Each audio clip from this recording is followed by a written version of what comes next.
تعالوا النهارده نعرف اسهل طريقه لعمل الفته المصريه بالخل والثوم. انسي كل طرق الفته اللي جربتيها قبل كده وجربي الطريقه دي. تابع معايا الفيديو للاخر، ولو عجبكم الفيديو ما تنسوش تدعمونا بلايك وشير، ولو مش مشتركين في قناتي اشتركوا فيها. ونبدا ونقول بسم الله.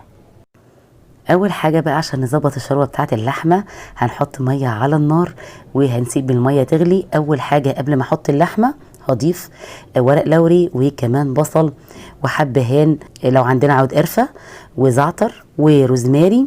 كل الحاجات دي هنحطها كده في الشوربه الاول اول ما الشوربه تغلي. بعد بقى ما الشوربه بتغلي بنزل باللحمه بتاعتي. طبعا اللحمه مغسوله ونظيفه جدا، لازم اللحمه تكون نظيفه عشان الشوربه دي اللي هنعمل بيها الفته.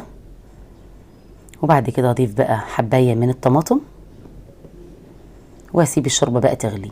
هجيب بقى طاسه على النار احط فيها 2 معلقه كبيره من الزبده ومعلقه كده من الزيت.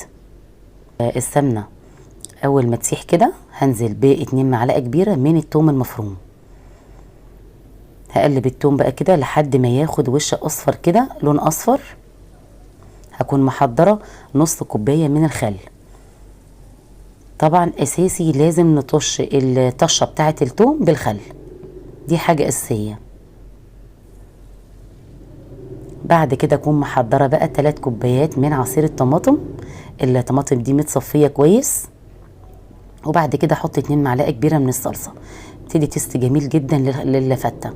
واحط نص معلقه صغيره فلفل اسود، نص معلقه صغيره من الكزبره والكمون، وهقلبهم بقى كده شويه. وبعد كده هنزل بعصير ليمونه، برضو الليمون بيدي طعم جميل جدا للفته. هسيبها بقى لما تتسبك على النار، وبعد كده هرفعها من على النار. هجيب بقى طاسه على النار وهحط فيها معلقه صغيره او معلقه كبيره من الزبده حسب ما احنا عايزين، وشويه من الزيت. هنشوح بقى اللحمه تشويحه خفيفه كده خالص عشان بيبقى طعمها تحفه مع الفته لما بتتشوح، لكن لما بتحطيها مسلوقه بتبقى طعمها كده تقليديه ومش حلوه. هقلبها كده تاخد بقى من على الوجهين تشويحه خفيفه كده خالص. وبعد كده اخرجهم بقى من الطاسه. بعد ما اخرجهم من الطاسه في نفس الطاسه بالظبط، بس انا غيرت الطاسه عشان الطاسه التانيه صغيره، فرحت حاطه بقى السمنه اللي فاضت من اللحمه وقلبت بيها العيش كده وحمصته تحميصه خفيفه جدا. وبعد كده جبت بقى شويه من الشوربه وحطيتهم على العيش وقلبتهم كده. وبعد كده جبت شويه من الرز، يعني حوالي برضو كبشتين كده من الرز، وهقلب العيش مع الرز كده على النار. والطريقه دي صدقوني طريقه تحفه للفته، احلى من العيش وبيتحط كده مش محمص، طعمها بتبقى تحفه. بعد كده هجيب برضو حوالي كبشه كده او نص كبشه من صلصه الفته، وهحطها برضو كده على الرز والعيش. ولو احتاجت شوربه تاني ممكن نحط لها. احنا هنخلي العيش طري بس على خفيف، مش ما تكونش معجنه، دي اهم حاجه. هنيجي بقى لتقديم الفته.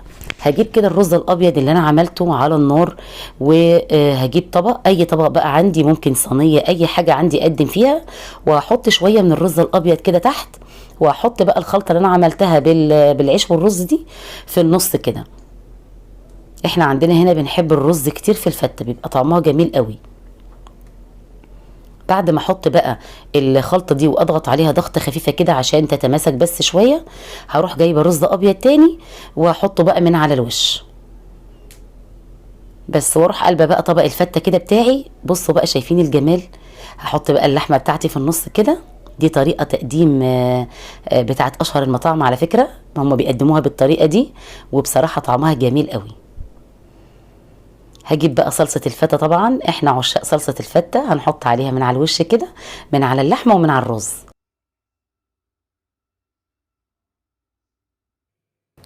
تقدروا انتوا كمان تحطوا الكمية اللي انتوا عايزينها حسب ما انتوا ما بتحبوا. هنا زينتها برضو، ده اختياري برضو، زينتها بشبت وبقدونس على خفيف كده. بصراحة الطريقة دي لو جربتوها مش هتجربوا غيرها، بجد احلى طريقة جربتها للفتة هي الطريقة دي. مش قادرة بقى اقول لكم على طعمها عامل ازاي، حاجة كده، بصوا حاجة كده من الاخر تحفة بجد.